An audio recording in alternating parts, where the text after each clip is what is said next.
gudoomiyaha gobolka Banaadir ahna duqa magaalada Muqdisho mudane Cumar Maxamed Cumar Filish ayaa xafiiskiisa kulan gaar ah kula qaatay wafdi uu hogaaminayay wakiilka hay'adda qaramada midoobay qaabilsan barnaamijka horumarinta adduunka ee UNDP qaybteeda Soomaaliya Mr. Jocelyn Manson kaas oo ay kaga hadlayeen dhowr qodob oo quseeya horumarinta caasimadda.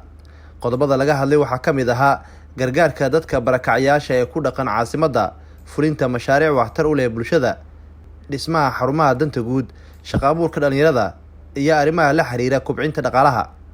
Shirkani kadib waxaa warbaahinta la hadlay wakiilka hay'adda qaramada midoobay qaabilsan barnaamijka horumarinta adduunka ee UNDP qaybteeda Soomaaliya Mr. Jocelyn Manson. UNDP is deeply honored to UNDP waxaa sharaf weyn u ah in si qoto dheer ay uga qayb qaadato xaaladda dhabta ah ee guud ahaan Soomaaliya, gaar ahaan Muqdisho. Sidoo kale gobolada ku xiran maamul goboleedyada dhammaan waxaa si xirfadeysan uga fulinaa mashaariic inaga oo gacan weyn ka helno gobolka Banaadir iyo dhammaan maamul goboleedyada.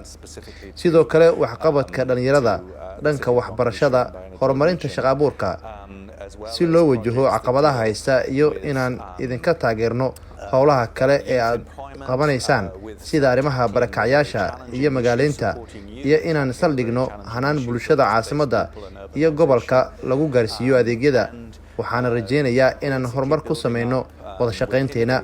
under your leadership and vision. So thank you very much indeed for this opportunity. gudoomiyaha gobolka Banaadir ahna duqa magaalada Muqdisho mudane Cumar Maxamed Cumar Filish waxa uu tilmaamay in hay'adda UNDP ay isku afgarteen in sida ugu macquulsan loo hirgeliyo waxyaabihii laga wada hadlay. waxaa xafiiskeena booqasho loogu yimiday madax ka socota hay'adda UNDP ee qaramada midoobay. waxaan ka hadalnay dhowr qodob oo ku saabsan waxyaabaha ay u qabtaan dadka Soomaaliyeed oo yani dalka Soomaaliya ay ka qabtaan. waxyaabahaas waxaa ka mid ah inay gacan siiyaan dowladaha hoose ee dowlad goboleedyada iyo gobolka Banaadir. sidoo kale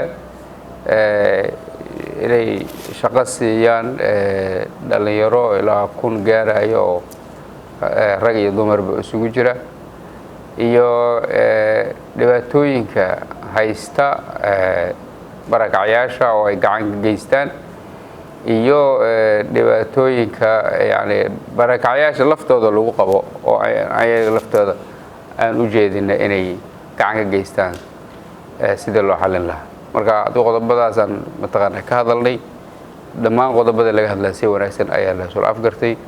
waxaa lagu ballamay in si dhow la isula sii shaqeeyo.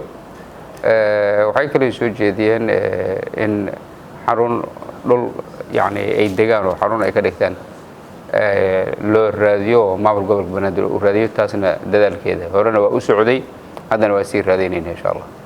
Nuur Saciid Taliil, warbaahinta qaranka Soomaaliyeed, magaalada Muqdisho.